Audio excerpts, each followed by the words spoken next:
get started. For those who are not familiar with Volition, with myself, with Founder Chats, my name is Melanie. I'm one of the managing partners and co-founders of Volition. So essentially we exist to elevate entrepreneurship through skills-based training, one-on-one coaching, as well as through community events. And back when COVID hit and we did some surveys with our community to learn how everyone was doing throughout this time, one of the big pieces of feedback was this really interest in building community and getting some visibility at that early startup stage, which is always important, but it's just something that came out even more so to the forefront in the past few months. So that's how we started Founder Chats. But then of course we have our pitch events, which is where we met Alisha in April. And now kind of the top 3 voted pitchers also get invited to come hang out on IG Live with us, do some Founder Chats. So that's how we met Alisha at a global pitch night. And she was one of the runner-up top 3s, I think maybe second place, I believe. And I believe so. Yeah. So yeah, and I was so blown away by what you were doing, so inspired by what you're doing.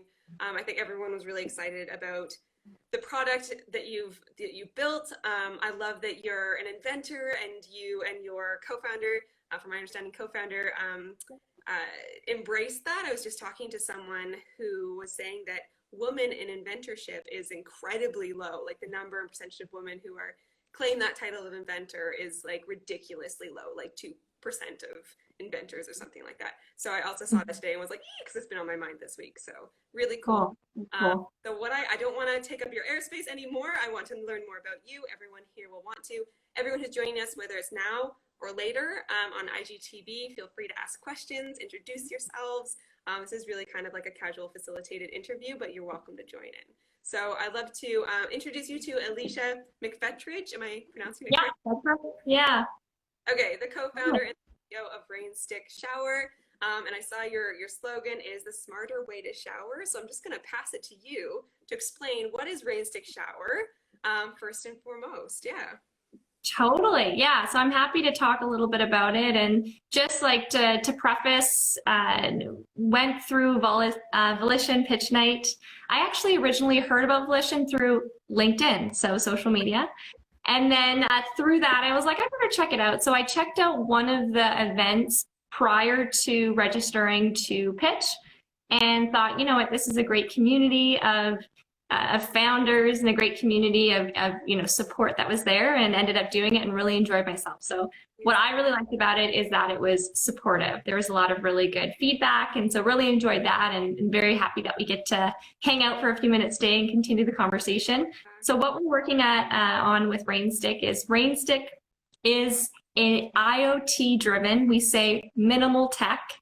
We interviewed a lot of people prior to some of the product development, and the thing is, people want to live a sustainable lifestyle. We know that. People, they really do want to, but they don't want compromise. And often with a lot of the sustainable products, or, you look at low flow showers, we're forcing people to compromise with our experience. And so, myself, I actually grew up in Canada's only desert in the Okanagan Valley.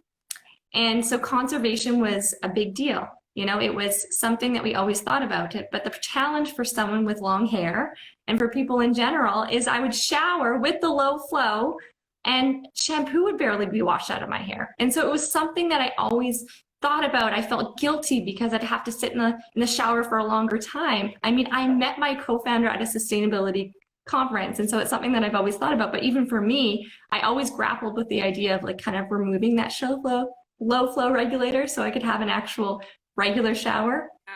And, there's a lot of waste when we shower, and so thought we need to do something about it.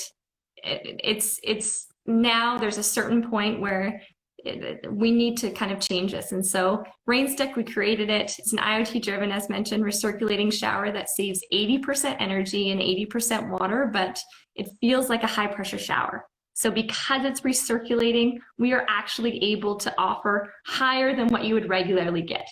So instead of about 2 gallons per minute, we're actually offering 3 gallons per minute. So it's a high pressure experience with the shower. Right. But it goes through, so if anyone wants to nerd out on it, do you have kind of the science, because during the pitch you showed us how this actually works. Do you have that kind of posted anywhere, or anywhere anyone can check it out, or is that for I think we could probably post it. I mean, on our website. Yeah. So if you go to rainstickshower.com and you click on product tab, you can understand a little bit more about some of the inner functionings and how Rainstick actually works. Yeah. But essentially, water comes in from the grid, and then it fills the reservoir, and then it recirculates through the system. And at the very end of the shower, water then goes down the drain as it traditionally would. And so instead of using up to 100 liters of water per shower, which is typical in a 10-minute shower, which is absolutely crazy because the energy that's required in order to heat up that water for only a second, we're now able to offer that same experience in 10 liters or less. Right. So, 80 to 90% savings as a result of your circulation. I think what I can't remember if someone asked this at the pitch event, but I'm surprised it hasn't been done before. Like, is this something that you're seeing other people looking into, or what's the reason that people weren't looking into it? Do you have some kind of like insight on that? Because I know there's a lot of like, put the timer in your shower. Like, there are people who've talked about how to conserve water in the shower, but like, where did that, what am I trying to say? So essentially, I'm curious about how you fit into kind of that landscape. Yeah. It totally. I mean, if you look at people have, I think low flow it's a simple option. Right. There's a low flow regulator, and it's kind of a simple, quick fix. Yeah. But when you look at other options, the reality is the creation of what we're doing is not easy. And I think one of the biggest barriers to something that has, involved a lot of R&D on our part is the filtration. For us, it's essentially the heart of the filter. Because when you look across sectors, there's nothing really in North America. So that's the first thing. So it just hasn't been done in North America. But when you look international, there's a few that have tried this, but the challenge is always the filter. Right now, there's some recirculating options that are using a filtration method, but it's only 3 months long. And so you still have to replace it every 200 showers or 3 months for a household. So it becomes an environmental hazard, so a waste stream, but also it becomes really expensive. And so this is something that we've really taken to heart, and understanding its importance. We've gone through to make sure that it's a fast, so water flows through the system, kind of like, a Brita filter. You fill it up at the top. It takes a couple of minutes to seep down before you can drink the water. Yeah. For our filter, it's real time. It's point of use. So that's really important. But the other thing is the actual quality of the water. So when you're showering, that water actually is safe enough to drink. So that's a huge kind of hurdle, and it's taken a lot of time and resources to be able to crack that code. Yeah. And it's a long life. That's the last thing, is it's compared to that 3 month, it's actually a 2-year filter. Wow. So it's something we're very excited about. That's amazing. Okay, so I think the other question, when you go onto your website, you can sign up for pre-order. So tell us a little bit about where you're at in the journey. When did this start? So when, you met your co-founder at the conference, you started talking about this, shared interest. What does that look like? And when can we actually expect to see the Rainstick Shower? Yeah, so to be honest, Rainstick, like the concept of it started like 5 years ago. It's taken a long time, and it just started with a few different ideas of saying, okay, what can we do? How can we build this? And some different concepts and ideas. But really, the full-time effort started 2 years ago. Okay. And 1 year ago, this became my full-time job. So we've been working very heavily with R&D. We now, at this point, you can come by, you can check out the Rainstick Prototype. Water flows through the system. It's a working prototype, but we're at our last hurdle where we're just looking to get that repeatability of the system and ensuring that it can work for the long run. That's really important to us.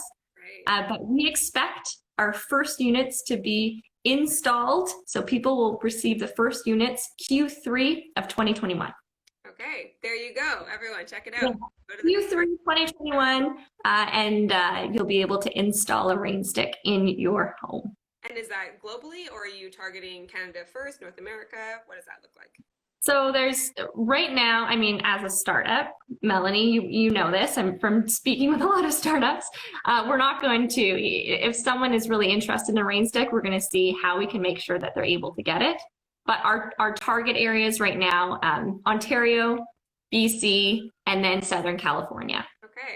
Okay, cool. All right, so sounds good, but if you are outside of those areas, you can get in touch with Alisha and see what can be done, is what I'm hearing. If you really Totally. Yes. If you really want a Rainstick, we'll see how we can make sure that happens. Okay, neat. Yeah. All right, so I'm curious, over the past 8 months, 2020, this has been a difficult time for so many different people, but with where you were at in your journey, did COVID have an impact on your company? Did it take you in any like unexpected directions, or has it kind of been a little bit, status quo for you?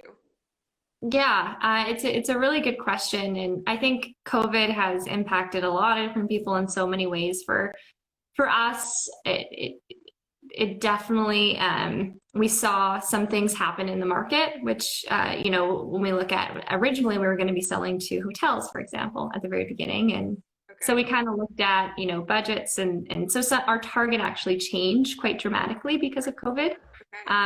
One of the other things that did change is our product development timeline, and so because we couldn't actually meet physically, our test rig was in one space, and so it's been really challenging in a lot of ways, but at the same time, we kind of said, okay, what can we actually do right now in order to move things along? And so at that point, we actually made a conscious effort, and we said, we're going to work on our rebranding. And so our website came out of COVID. Right. So that was kind of a positive. But the other thing we noticed in the market is renovations were up quite dramatically. And so very, very, it's huge. I mean, in Canada, since the beginning of COVID, renovations have been up by 20%. In the United States, they've been up by 25%.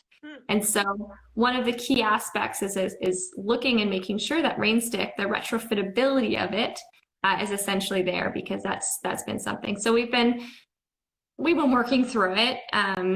It hasn't necessarily been the easiest thing, but we've been doing what we can. And I would say it's kind of a blessing in disguise that we're not in the market right now, because I think we would have seen a huge drop in sales initially during COVID, and then during renovations and things that are happening, hopefully that would have changed a little bit. Interesting. Yeah. So you just had to kind of like look at where your customers were at and adapt to that, and took this. I love that you took this opportunity as a bit of an opportunity for like, what can we do during this time that maybe we wouldn't have otherwise done, and got that rebranding out. And I'm guessing that your social channels were a part of that process, and getting out your new branding. It's interesting, and like for any entrepreneur that's out there, you either like social or you don't like social. Yeah. And I think particularly when you're a startup, you have so many different things that you have to do, and so the thing that I don't necessarily like doing, and I'm getting better at, hence today, this is good, IG Live, and hence our Instagram. Again, for anyone that may have joined, we just launched our Instagram yesterday, Rainstick Shower. So definitely check it out if you have a second, and follow us, and we're going to be sharing a little bit about our story. But going back to it, I think sometimes you don't necessarily feel comfortable in social, and so pushing yourself out of your comfort zone and getting better at some of the things that you don't like to do. Mm-hmm. Awesome. Cool. Yes. And thank you for that nod to those who have joined us just kind of on the way here. I was just going to say we're just over halfway through our conversation here today. So welcome to those who have just joined, or if you're joining us later on, welcome. If you aren't aware, this is Alisha McFetridge. Did I say that right again? Yes. I don't know why I'm second guessing myself on this one, but co-founder and CEO of Rainstick Shower. And if you aren't familiar with Rainstick Shower, they're doing really incredible things to help decrease our water waste through a really smart shower. So that's what we've been talking about, and kind of the origin stories and where it came from. So check it out later. It will be on IGTV. So if you didn't see the first part, you can come back later. Amazing. Okay, so I feel like we've heard kind of where you came from and why this is so important to you, how Rainstick Shower works, what your last few months have looked like. But something that people generally always ask here is, what is the vision? So from here forward, what does what does the pathway look like for you? I know Q3 2021 is when the product is anticipated to roll out, but what is your kind of, what is your longer term vision, and what would you love to accomplish with Rainstick Shower? Yeah, totally. I think it's a known fact in the world we use too much water, and there's a lot of water waste, but at the same time a lot of water scarcity. And so we see ourselves as a channel that allows people to reduce their water and energy conservation substantially. And so in our future, where we're looking to go is we are looking to help people by providing an option to transform the way that people live with water. I mean, you look across the world and you see so many different things that are happening, including these day zeros. You look at in Cape Town a couple of years ago, and they unfortunately went through, they're still enduring a little bit of drought. This is just an example where in a couple of hours, essentially the government said, okay, you're going from 200 to 300 liters of water, which is typically what people use in the developed world per day, per person. And all of a sudden, you now need to use 87 liters. And so, for example, what do you do? What does 87 liters equate to? It's a 5-minute shower. It's allowing you to wash your face twice and essentially flush the toilet. But that 87 liters, as it stands with the technology that we have today, it doesn't allow you to do your laundry. It doesn't allow you to brush your teeth. You don't get to water your plants. You don't even get to take a sip of water. And so that's where we're starting within showering technology. We need our technology. We need our water technology to get a lot more efficient, but a lot more smart. And so our vision with Rainstick, we are starting with the shower, but we see it going to a lot of different places, like laundry, for example, and gray water. There's a lot of different options there. Okay, I love it. And are there any organizations or any resources for people who are maybe interested in kind of joining you on this mission personally or in their communities? Is there anywhere you'd recommend they check out to get more information? Yeah, I mean, there's a lot of different resources out there. A tool that has actually been super helpful in Canada is WWF Canada.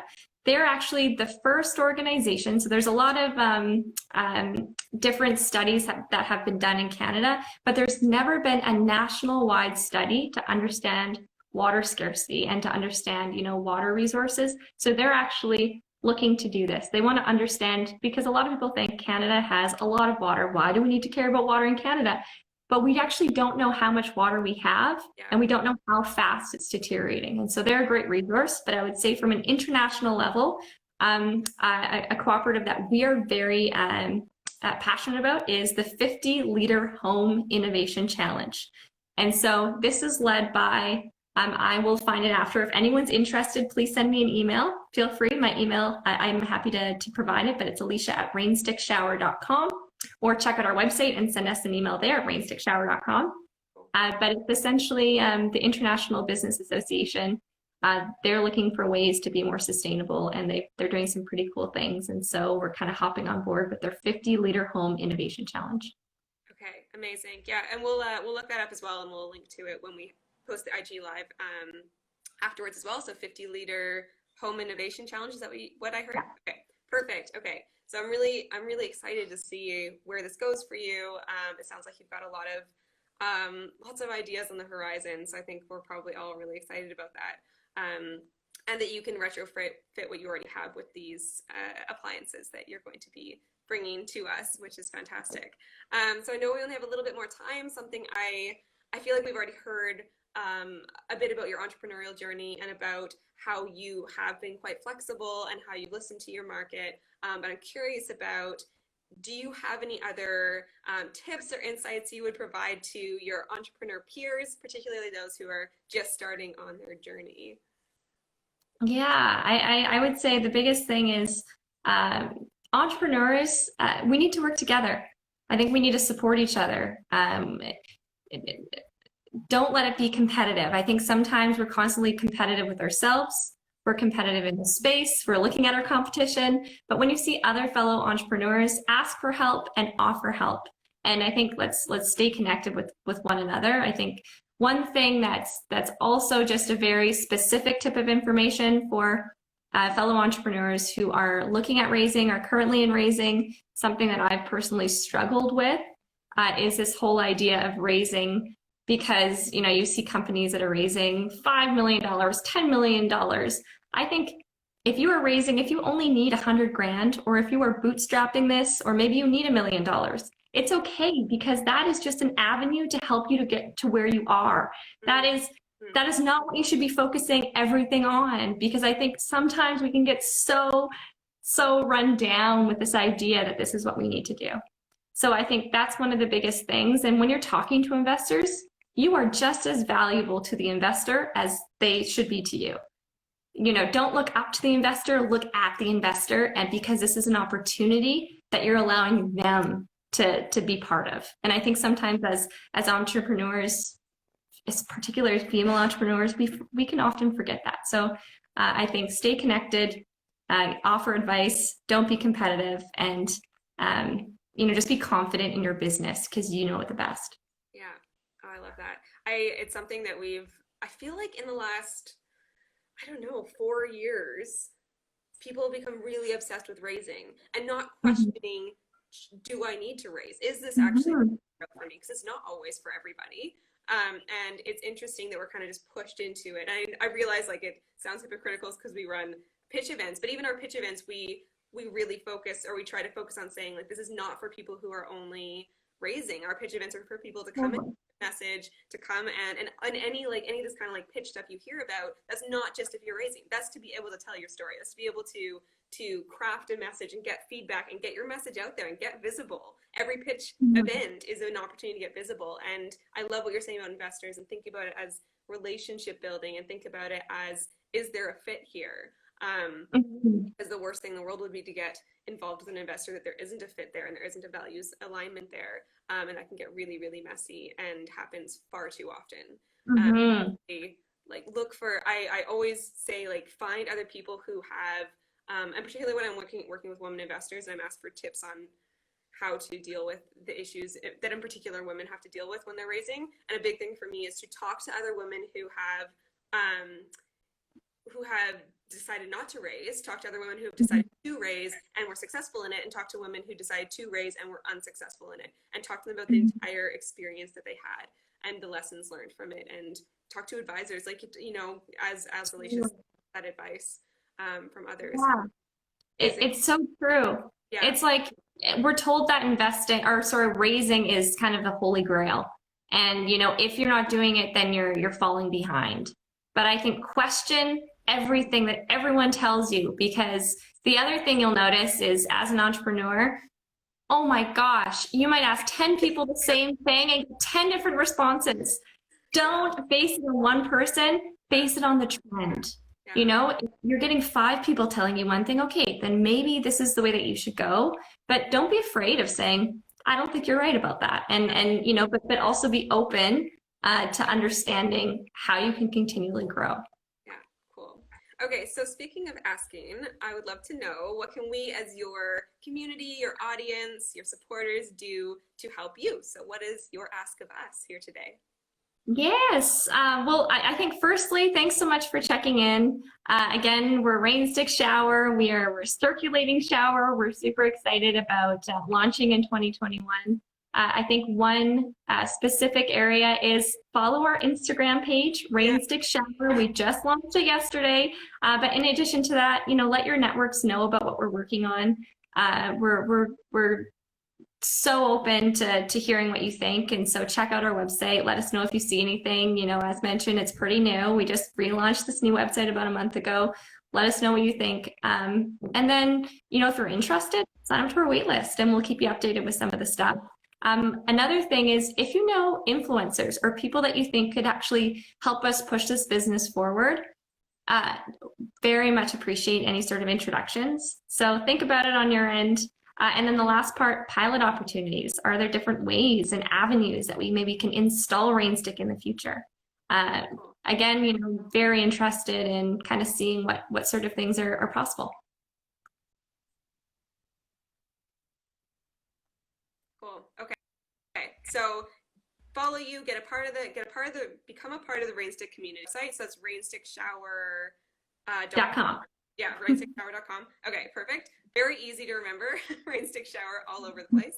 And then if you think there's any partnership opportunities or kind of ways to get involved, it sounds like there's lots of different ways that we can support you. Just get involved, essentially, is what I'm hearing. And reach out, and you're very accessible, which is great. So I know we only have like 1 more minute left, so I always have one last question, and then I'll wrap up, but if you need to pop out, no worries there. So my one last question I like to ask is, what is one thing that brings you joy right now?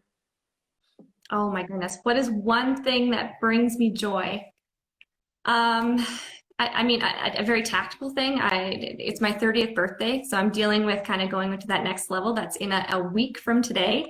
So, one thing, thank you. So I was like, okay, what is that one thing that I really need this year? And talked to my family, and I said, you know what? It's a Roomba. We have a big Bernese Mountain Dog, and I thought, that's it. The answer is a Roomba. And so they ended up kind of grudgingly getting me a vacuum cleaner. And it's the most amazing thing. I got it on Friday, and I have been putting that Roomba on, I think 4 times since Friday. It's Tuesday today. And so that's bringing me joy. But, you know, all in all, I think seeing people, meeting people online, and getting out of our comfort zones, I think is awesome. So thank you very much, Melanie. I will jump off here, but I really appreciate this conversation today. And thank you to everyone that's tuning in. Really appreciate it. It's lovely to have you. I'll talk to you later. Bye, Alisha. Talk to you soon. Bye-bye.